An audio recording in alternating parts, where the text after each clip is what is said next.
अरशद नदीम एक 27 साल पाकिस्तानी, एक एरिया है पंजाब के अंदर मियाँ चन्नू करके, one of the most under developed areas. Nawaz Sharif पे एक इंटरनेशनल इन्वेस्टिगेशन हुई पैनामा लीक्स के करके कि पैनामा के मुल्क के अंदर ऑफशोर बैंक अकाउंट्स जो इलीगली फिलीपींस के लीडर्स ने, यूरोपियन लीडर्स ने, एशियन लीडर्स ने पहली पाकिस्तान की ओलंपिक्स गोल्ड विक्ट्री एथलेटिक्स के अंदर सिंगल इंडिविजुअल गेम्स के अंदर एक बहुत बड़ी एक विंडफॉल थी पूरे मुल्क के लिए, क्योंकि हम जिस बेबसी से गुजर रहे हैं उससे थोड़ा सा एक डिस्ट्रैक्शन मिलना एक अच्छा लगा।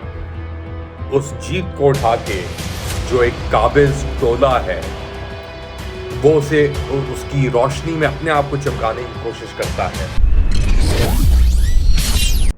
एक दूसरे को पाकिस्तानी तस्लीम करें। लेट अली शो यू के एक और एपिसोड में आप सबको खुशामदीद। To like, subscribe and share this content. बहुत अरसा हो गया आपसे गुफ्तगू करते हुए, आपसे बातचीत होते हुए, और आई डिडंट रियलाइज कि चीज़ें इस लेवल पे पहुंच जाएंगी कि वो लोग जिनको आप दोस्त समझते थे या हमदर्द समझते थे, उन्हीं के खिलाफ या उन्हीं के वालिदैन और बड़ों के खिलाफ आपकी तनकीद होगी और वो आपकी तनकीद का निशाना बनेंगे। लेकिन अनफॉर्चुनेटली यही सूरत हाल है पाकिस्तान में।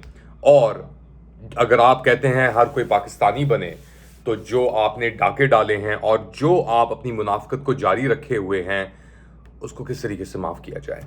Case in point, Arshad Nadeem एक 27 साल पाकिस्तानी, एक एरिया है पंजाब के अंदर मियाँ चन्नू करके, 1.5-2 घंटे दूर है मुल्तान से, one of the most under developed areas Punjab के अंदर। और दैट्स पाकिस्तान, पंजाब सबसे बड़ा सूबा है पाकिस्तान का, उसमें बड़ी तरीक़ाती काम भी हुए हैं और ये सब चीज़ें। मगर अरशद शरीफ एक केस इन पॉइंट है, एक ऐसा केस इन पॉइंट है कि इतना सब कुछ होने के बावजूद भी उसके साथ इतनी ज़्यादतियाँ, इतना जुल्म, ज़िंदगी के साथ उसके साथ जो हुआ। पाकिस्तान जैसे मुल्क के अंदर अगर आप गुर्बत में पैदा हो रहे हैं तो आपका मुस्तकबिल पहले से ही डिसाइड हुआ जाता है। लेकिन अगर किसी भी बुनियाद पे या किसी भी टैलेंट या किसी भी ज़ोर से या किसी भी मरहले से आप गुजर के जीत जाते हैं या सक्सेस आपको मिलती है, वो कहते हैं ना कि सक्सेस के 1000 बाप होते हैं और नाकामी यतीम होती है। और ये सक्सेस या कामयाबी कब शिकस्त में तब्दील हो जाए या शिकस्त कब कामयाबी में तब्दील हो जाए, अब मेरे ख्याल से पाकिस्तानी इस चीज़ से बहुत ही अवेयर हैं, क्योंकि हमारी हिस्ट्री के अंदर हम बहुत ही बदकिस्मत एक नेशन है। हम पे करप्ट सियासतदान मुसल्लत किए गए, हम पे मार्शल लॉज लगाई गई और उसके बाद करप्ट सियासतदान मुसल्लत किए गए। और ये करप्शन की जो लहर है ये अब हमारे मुल्क की रगों में दौड़ती है। और अरशद शरीफ की वापसी एक बार फिर इस बात का अलमिया है कि हम कितने बेबस हैं इस करप्शन के जबर से, अपनी तारीख से, और तारीख ने जो हम पे किया है उससे। नवाज शरीफ पे एक इंटरनेशनल इन्वेस्टिगेशन हुई पैनामा लीक्स के करके कि पैनामा के मुल्क के अंदर ऑफशोर बैंक अकाउंट्स जो इलीगली फिलीपींस के लीडर्स ने, यूरोपियन लीडर्स ने, एशियन लीडर्स ने जो अपने पैसे स्टैश किए हुए थे अपने मुल्कों से बाहर, और उनको शेल कंपनीज के थ्रू मुल्क से पैसे वहाँ पे ट्रांसफ़र होते थे और फिर उसके बाद और जगहों पे जाते थे इन्वेस्टमेंट्स के तौर पे, रशियंस, ये वो सब कुछ करके पूरी दुनिया के अंदर ये एक तरीके से पैसा स्प्रेड होता था। ब्रिटिश वर्जिन आइलैंड्स के अंदर कंपनीज थी, पैनामा के अंदर खुद कंपनीज थी। ऐसे बड़े एरियाज हैं, टैक्स हेवन्स हैं, जहाँ पे आप एक शेल कंपनी क्रिएट कर सकते हैं और उसके बाद आप वहाँ पे पैसे ट्रांसफ़र कर सकते हैं और उसके वहाँ से पैसे आगे ट्रांसफ़र कर सकते हैं। उन शेल कंपनीज़ के ऊपर और इन ज्यूरिसडिक्शंस के ऊपर एज़ सच कोई अथॉरिटी नहीं होती उन ममालिक की जो कंसिडर्ड किए जाते हैं कि जी डेवलप ममालिक हैं, जैसे स्विट्ज़रलैंड हो गया फॉर एग्ज़ाम्पल। वहाँ पे भी एक मनी ट्रेल की बातें होती हैं और पाकिस्तानी और स्विट्ज़रलैंड का तो मनी ट्रेल्स का तो बहुत एक पुराना रिश्ता है और बहुत एक पुराना नाता है। बात याद आती है नैब की और सैफुर रहमान साहब एक हुआ करते थे वहाँ पे, उनकी, या नजम सेठी साहब की बात आती है, वो भी एक ज़माने में एंटी करप्शन जार थे, दोनों पाकिस्तान मुस्लिम लीग नून के लिए। उसके बाद जब टेबल्स टर्न हुए और पता लगा कि जी करप्शन तो हर जगह मौजूद है और फिर ये पैनामा पेपर्स रिलीज़ हो गए और इन पैनामा पेपर्स ने एक बुनियाद बनाई जिसके तहत नवाज शरीफ साहब को, उसके अंदर ऑब्वियसली बहुत सारी और फैक्टर्स की भी कॉन्फ्लुएंस थी, दस्तबरदार कर दिया गया, हटा दिया गया, जेल में रखा गया और फिर वो जेल से मुल्क छोड़ के नकल मकानी कर गए इंग्लैंड की तरफ दूसरी बार। ये कहानी मैं क्यों दोबारा रिपीट कर रहा हूँ ऐसे मौके पे जब पाकिस्तान में एक जश्न की कैफियत है। खैर जश्न की कैफियत तो नहीं है क्योंकि सूरत हाल भी बहुत ख़राब है। अरशद नदीम की जीत, पहली पाकिस्तान की ओलंपिक्स गोल्ड विक्ट्री एथलेटिक्स के अंदर, सिंगल इंडिविजुअल गेम्स के अंदर, एक बहुत बड़ी एक विन फॉल थी पूरे मुल्क के लिए, क्योंकि हम जिस बेबसी से गुजर रहे हैं उससे थोड़ा सा एक डिस्ट्रैक्शन मिलना एक अच्छा लगा, खुशी हुई बहुत अरसे बाद पाकिस्तानी अपने आप को महसूस करके। यानी पाकिस्तानी तो जो पाकिस्तान से बाहर रहते हैं उनके दिल के अंदर हमेशा पाकिस्तान के लिए एक चाह और एक ख्वाहिश रहती है, क्योंकि वो पाकिस्तान जो छोड़ के आए होते हैं। पहली बार जब मैंने पाकिस्तान छोड़ा था मैं 19 साल का था, 2001 की बात है ये, और उसके बाद से जो मेरा बचपन गुजरा पाकिस्तान में या जो भी चीज़ें मैंने देखी उस 19 साल के अंदर, वो मेरी बुनियाद बन के रह गई कि मैं जब भी पाकिस्तान के बारे में सोचता हूँ तो मेरे दिमाग में, मेरे ख्याल में वो पाकिस्तान आता है जो मेरे बचपन का था, कराची का। बड़ी मुश्किलात थी कराची में उस वक़्त, हड़तालों पे हड़तालें, कत्ल, सियासी यानी पॉइंट स्कोरिंग, पीपल्स पार्टी की corruption, under development, hit squads, आप नाम लें कराची के उस वक़्त।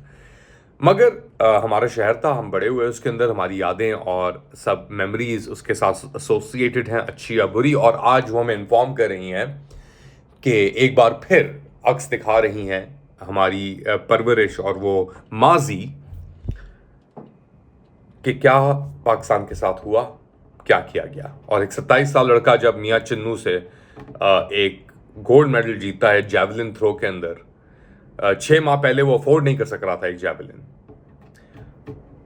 और फिर उस जीत को उठा के जो एक काबिज टोला है वो उसे उसकी रोशनी में अपने आप को चमकाने की कोशिश करता है, उस जीत की रोशनी में, अरशद नदीम की रोशनी में, तो दिल दुख और अफसोस तो दूर की बात, एक गुस्सा और एक रंजिश आ जाती है। फिर इमरान खान को आज 1 साल से ज़्यादा हो गया जेल में सड़ते हुए। एहसन इकबाल की कोई औकात नहीं है अगर आप कंपेयर करें इमरान खान से, अरशद नदीम से भी, क्योंकि Ahsan Iqbal was a nepo baby apparently.